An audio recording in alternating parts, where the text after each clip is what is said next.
Monsieur, Le film a présenté la victime de la vie. Invité au regarder vidéo jusqu'à la fin. On s'en va pas regretter rien. Let's go. ai, sua amiga do Lavi, cadê o gangula? Mulher da manger. Clendi. Gangu final va. Ça n'a fait là. Parce que gangu da mba manger. Ça n'a fait là.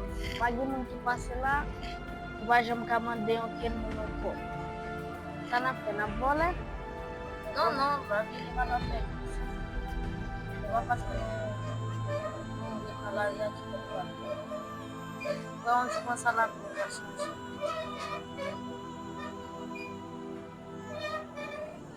Eu sou a terça. Vamos pensar na fé. Parce que não é jogo ao final lá. Uma bocata. Mbemba bem. Da mlemba majuba. Da quando nós estamos não é proteção na praça. Vaca, nunca não caga de lá tudo.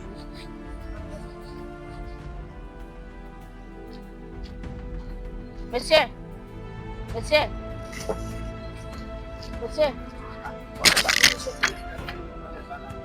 Oh, vamos tap. Se você com a minha amiga lá vai estar falando, se você tem na place, como na place,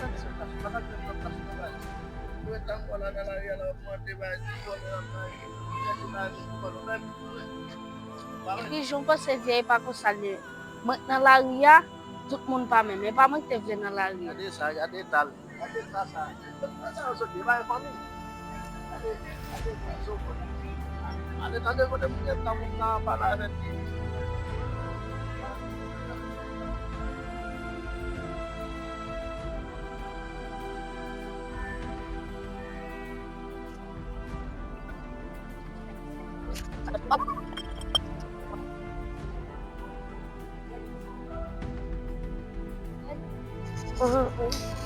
não pode pensar parce que il y a des gens qui plus mal que nous et il y a des gens qui riches il va gagner dans l'hôpital lié il va pas respirer.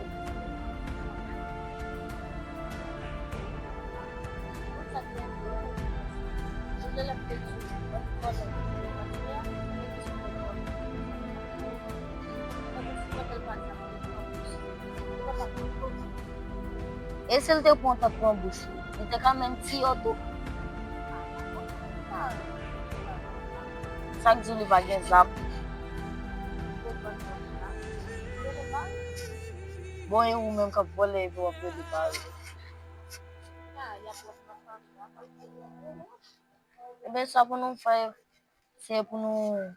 Para voler, se é lá onde lá vem no caixão.